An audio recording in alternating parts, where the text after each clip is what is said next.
It's been since 2009 since Ray Nash was Dorchester County Sheriff. Now he wants to come back to restore the sheriff's office. In this special edition of Quintin's Close-Ups, I speak exclusively with him one-on-one. It's been a while since I've seen you. It has been. It's always a pleasure. I appreciate it, Ray. April 29th was the last time I saw you. Okay, that's back during the after the congressional That's thing, right. I think, wasn't it? Yes. That's right. Now we're here to talk about the obvious. Today was the day that you would do round 2 with Sheriff L.C. Knight. Unfortunately, he passed because he basically told the Dorchester County Republican Party that he basically agreed to do one debate. That's right. And he actually told the Post and Courier this too: a second debate is unnecessary. The Knight campaign also told the Post and Courier that, quote, Sheriff Knight has a proven record of reducing crime and protecting tax money.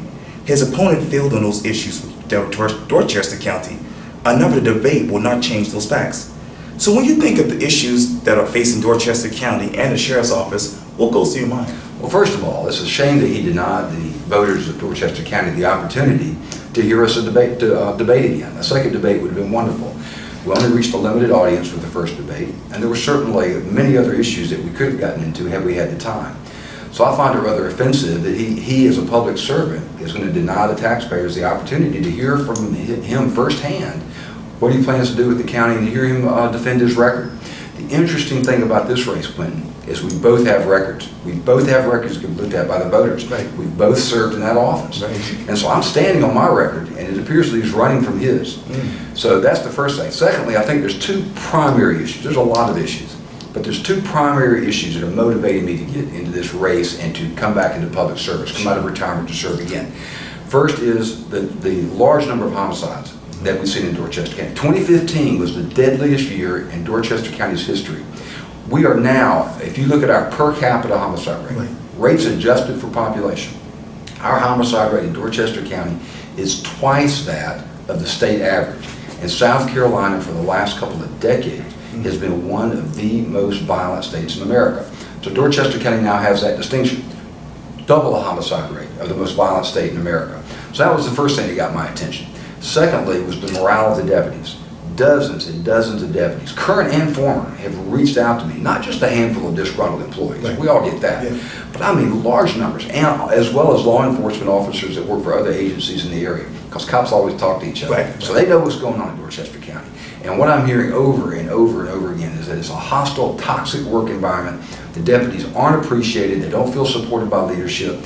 They're disrespected. One of the favorite comments apparently the incumbent uses is he says the deputies are a dime a dozen. That's very offensive. It's very disrespectful, and it's certainly not true. The deputies are very expensive. So I would say that that is the one factor that put me over the edge in my personal decision for deciding to come out of retirement and to run for this office again.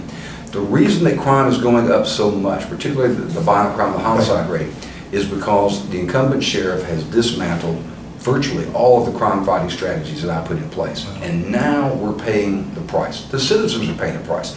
And these aren't numbers on a chart. These are real people with real families that have died violently at the hands of a criminal.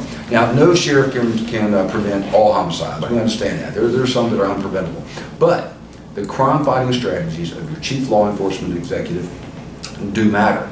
They do have an impact on crime overall, and you can reduce crime, violent crime, including murders, by having the right crime-fighting strategies in place. And this is what I do. When I go around and do training, I'm training other chiefs and sheriffs how to do what we did in Dorchester County, because our crime rate used to be really, really low. And so when you look back to your 12 years as sheriff to right now, what is the biggest thing that sticks out in your mind? Boy, that's a great question. I'm going to think about that for just a second. Okay, sure. I think it's interacting with the deputies. I mean, there's a lot of pros and cons to anything. And being a sheriff is very high profile. And being in the public eye and having all that scrutiny all the time and always having to worry about, you know, the political environment that you're operating in, that can be very, very stressful over time. And so that's some of the negative side. But the positive side is you get to interact with people, you get to see people at their worst, but you also get to see people at their best. You get to help communities improve the quality of life of the citizens. But I would say the thing that sticks out in my mind the most is interacting with the deputies. Being part of that fellowship, that brotherhood of law enforcement. And the most rewarding thing that has occurred since I've come back into this race and offered myself as a candidate, Yeah. is these deputies reaching back out to me and saying, please come back. That means, and I had one text to me, a long text last night. He doesn't work there now, he's a former deputy. Okay. And he said, you have no idea how your leadership principles, your leadership style have impacted me in my career. And he went on with this, and it was just very, very encouraging. I like to say that my family and friends are obligated to support me, but the deputies aren't. And when they come out in large numbers and say, please come back, it tugs on your heartstrings, in a good way. Yeah, absolutely. And I was just thinking this too. What will a Dorchester County Sheriff's Office look like under Ray Nash? Well, the first thing that we're going to do on day one is let these deputies know that they're appreciated, that they're supported, that their leadership has their backs. Okay. They don't feel that way now. In large numbers, they don't feel that way. And I'm very confident of that because I've heard it from so many reliable sources. So that would be number one. See, morale affects everything that goes on inside any organization. Yeah. Morale and performance are intricately linked together. Morale and turnover are intricately linked. And when you're talking about a law enforcement agency, high-performing deputies impact the crime rate negatively. In other words, it reduces the crime rate.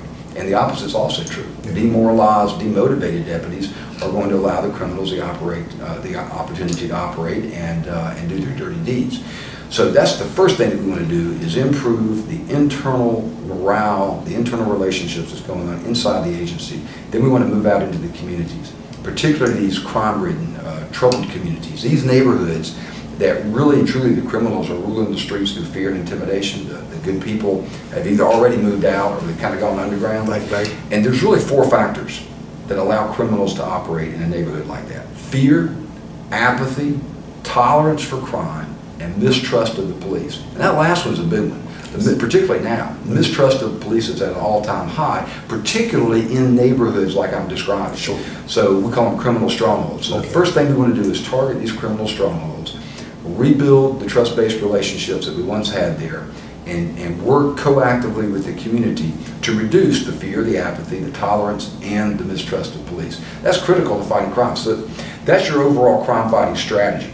Now, there's lots of different tactics that we will employ to meet that goal, to implement that strategy. One of them would be to reestablish these community substations. I want to put a community substation in every one of these troubled neighborhoods, put a big sign out front so the criminals know that that community is not scared of them anymore. They do care about what goes on in their neighborhood. They're not going to tolerate their evil deeds, and they're partnering with the police to send that message to the criminals. And it works. I'm sure it does.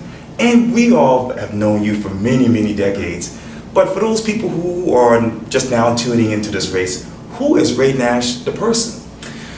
Well, I consider myself to be a strong family man, a man of faith, and somebody that has a calling into the law enforcement and public safety profession. Yes. I really do believe it's a calling. I believe it's something that God puts in your heart to do, and He has not released me yet to fade off into the sunset. I thought I was done, but quite obviously I feel led to come back out of retirement and do this again. Yes. And if I didn't feel strongly that I was called into it, and if I didn't feel strongly that my family supported me, I wouldn't be going down this path, because it can be grueling, as you might imagine. Right.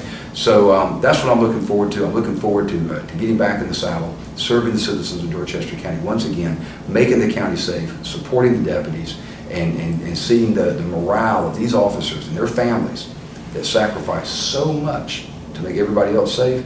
They need our support now more than ever. We need to weed out the bad ones, certainly, and we don't tolerate and we don't condone misbehavior, and we're not going to condone abuse of force or abuse of authority. Right. But we want to set the standards, make sure the standards are articulated very clearly so they know what's acceptable and what's not. And then we want to support them and give them all the support that we can, not just from the leadership, but the community. Wow, that's awesome. Well, Ray Nash, it's always good talking to you. Thank you so much. Thank you, Quintin. I appreciate it. Thank you. Thank you.